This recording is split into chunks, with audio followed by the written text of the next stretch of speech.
പൂർണ്ണമദ പൂർണ്ണമിദം പൂർണ്ണാത് പൂർണ്ണമുദച്യതേ പൂർണ്ണസ്യ പൂർണ്ണമദായ പൂർണ്ണമേവാശിഷ്യതേ.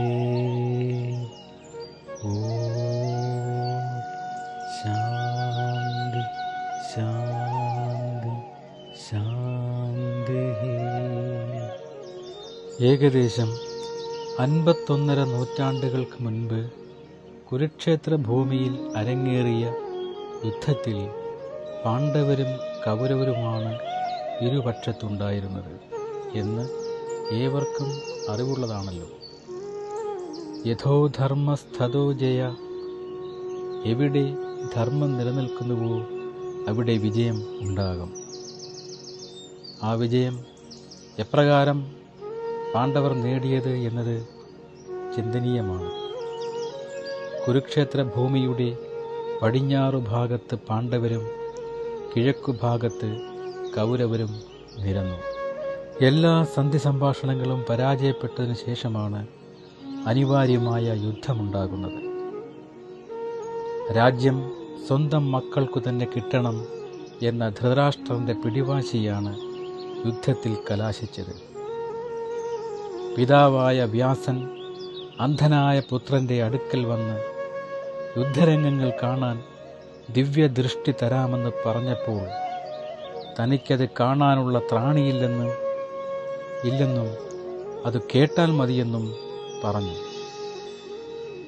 അപ്പോൾ മന്ത്രിയായ സജ്ജയന് വേദവ്യാസൻ ദിവ്യദൃഷ്ടി കൊടുത്തു.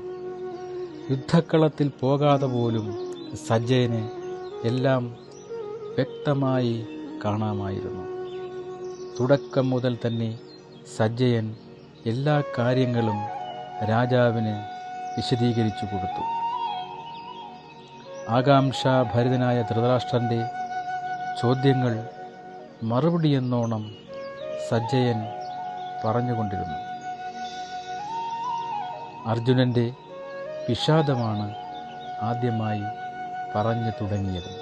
ധൃതരാഷ്ട്ര ഉവാച.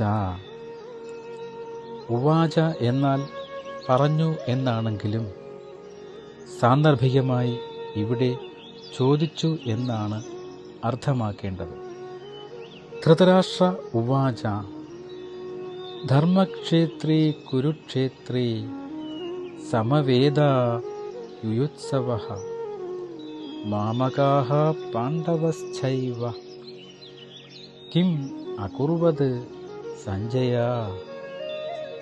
ഈ ശ്ലോകത്തിൻ്റെ പദാനുപദം അർത്ഥം നമുക്കൊന്ന് നോക്കാം. സഞ്ജയ, ഹേ സഞ്ജയ, ധർമ്മക്ഷേത്രമാകുന്ന കുരുക്ഷേത്രം, ധർമ്മക്ഷേത്രേ കുരുക്ഷേത്രേ, ധർമ്മം ഇരിപ്പിടമായിരിക്കുന്ന കുരുക്ഷേത്രത്തിൽ, ക്ഷേത്രമെന്നാൽ സ്ഥലമെന്നാണ് അർത്ഥം. കുരുക്ഷേത്രം ധർമ്മക്ഷേത്രമായതെങ്ങനെ? മഹാനായ കുരു വംശ രാജാവായ കുരു മഹാരാജാവാണ് നിരന്തരം യാഗങ്ങൾ ചെയ്ത് പുണ്യമാക്കിയതാണ് ഈ സ്ഥലം.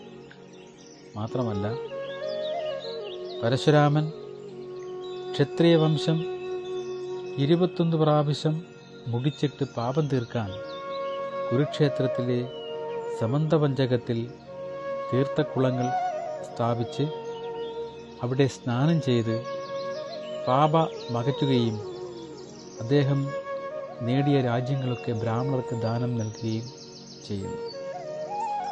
അങ്ങനെയുള്ള ധർമ്മക്ഷേത്രമാകുന്ന കുരുക്ഷേത്രത്തിൽ സമവേദ നിശ്ചയിച്ചുറപ്പിച്ച് വന്നു ചേർന്നിട്ടുള്ള യുയുത്സുവഃ യുദ്ധം ചെയ്യാനുള്ള ആഗ്രഹം, ധർമ്മക്ഷേത്രമാകുന്ന കുരുക്ഷേത്ര ഭൂമിയിൽ യുദ്ധം ചെയ്യാൻ ആഗ്രഹിച്ച് ഉറപ്പിച്ചു വന്നിട്ടുള്ള മാമകാഹ എൻ്റെ ആൾക്കാരും, പാണ്ഡവ ച ഏവ ആ പാണ്ഡവന്മാരും അവരോടൊപ്പം അവരെ സഹായിക്കാൻ വന്നവരും കിം അകുർവത സഞ്ജയ, കിം അകുർവത, എന്താണ് ചെയ്തത് സഞ്ജയ?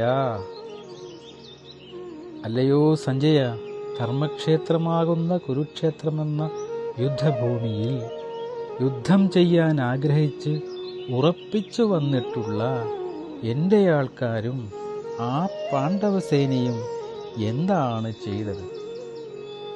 ഈ ചോദ്യത്തിലൂടെ ധൃതരാഷ്ട്രന്റെ തമോ ഗുണമാണ് പ്രകടമാകുന്നത്. എൻ്റെ മക്കളും പാണ്ഡുവിൻ്റെ മക്കളും എന്ന വിഭജനം.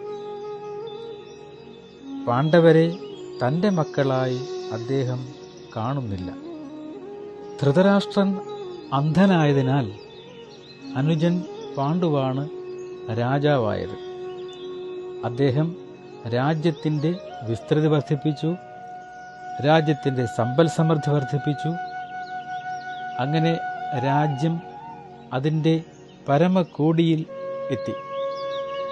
പിന്നീട് പാണ്ഡുവിന് ഒരു മുനിശാപം കാരണം ഭാര്യമാരോടൊത്ത് കാട്ടിൽ പോകേണ്ടി വന്നു. അവിടെ വെച്ച് അദ്ദേഹം മരണപ്പെട്ടു. എന്തുകൊണ്ടും അദ്ദേഹത്തിൻ്റെ മക്കളായ പാണ്ഡവർക്ക് തന്നെയാണ് രാജ്യ അവകാശം. ഇതംഗീകരിച്ചു കൊടുക്കാൻ ധൃതരാഷ്ട്രനോ അദ്ദേഹത്തിൻ്റെ മക്കളോ തയ്യാറല്ല. പാണ്ഡവരോട് പല ക്രൂരതകളും അവർ ചെയ്തു. ഭീമന് വിഷം കൊടുത്ത് കൊല്ലാൻ ശ്രമിച്ചു, അരക്കല്ലത്തിൽ തീയിട്ട് കൊല്ലാൻ ശ്രമിച്ചു, ശകുനിയെക്കൊണ്ട് ചൂത് കളിപ്പിച്ച് രാജ്യം തട്ടിയെടുത്തു. മാത്രമല്ല ഒറ്റ വസ്ത്രധാരിയായ പാഞ്ചാലിയെ രാജസഭയിൽ കയ്യേറ്റം ചെയ്തു. ഇതിനൊക്കെ അന്ധനായ ധൃതരാഷ്ട്രം കൂട്ടുനിന്നു. വിതുരർ ഉൾപ്പെടെയുള്ള പല പണ്ഡിതന്മാരും അന്ധരാജാവിനെ ഉപദേശിച്ചു. അഹങ്കാരവും ദുരഭിമാനവും വെച്ച് പുലർത്തിയ ആ രാജാവ് അതൊന്നും ചെവിക്കൊണ്ടില്ല. കാരണം അദ്ദേഹം തമോ ഗുണ പ്രധാനനായിരുന്നു. കുരുക്ഷേത്ര ഭൂമിയിൽ പാണ്ഡവർ എന്തു ചെയ്തു എന്ന് എന്തുകൊണ്ടാണ് അദ്ദേഹം അങ്ങനെ ചോദിച്ചത്? എതിർകക്ഷിയിലുള്ള ദ്രോണനെയോ ഭീഷ്മനെയോ കാണുന്ന യുധിഷ്ഠിരനെ ഭയത്തിന് ഇടയുണ്ടായി കാണുമല്ലോ. അതാണ് അദ്ദേഹം ചിന്തിച്ചത്. പരശുരാമനെ പോലും യുദ്ധത്തിൽ തോൽപ്പിച്ചവനാണ് ഭീഷ്മർ. അങ്ങനെയുള്ള ഭീഷ്മരെ നേരിടാൻ പാണ്ഡവ പക്ഷത്തിൽ ആരുമില്ലെന്നത് ധൃതരാഷ്ട്രരിൽ വേരുറച്ചുപോയ വിശ്വാസമാണ്.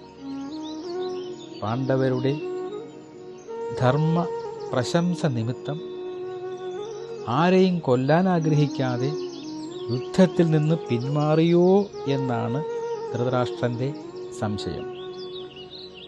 അങ്ങനെ യുദ്ധം കൂടാതെ തൻ്റെ മക്കൾക്ക് രാജ്യം കിട്ടിയോ? എൻ്റെ മക്കൾ പാപന്മാരാണെങ്കിലും പാണ്ഡവർക്ക് അവകാശപ്പെട്ട പകുതി രാജ്യം കൊടുത്തു കളയാമെന്ന് വിചാരിച്ചെങ്കിൽ അവർ അബദ്ധത്തിലായോ എന്ന വിചാരത്താലും ഉണ്ടായ സംഭ്രാന്തിയാണ് ഈ ചോദ്യം ചോദിക്കാൻ കാരണം. ധൃതരാഷ്ട്ര ഉവാച ധർമ്മക്ഷേത്രേ കുരുക്ഷേത്രേ സമവേതായുയുത്സവഃ മാമകാഃ പാണ്ഡവശ്ചൈവ കിമകുർവത സഞ്ജയ.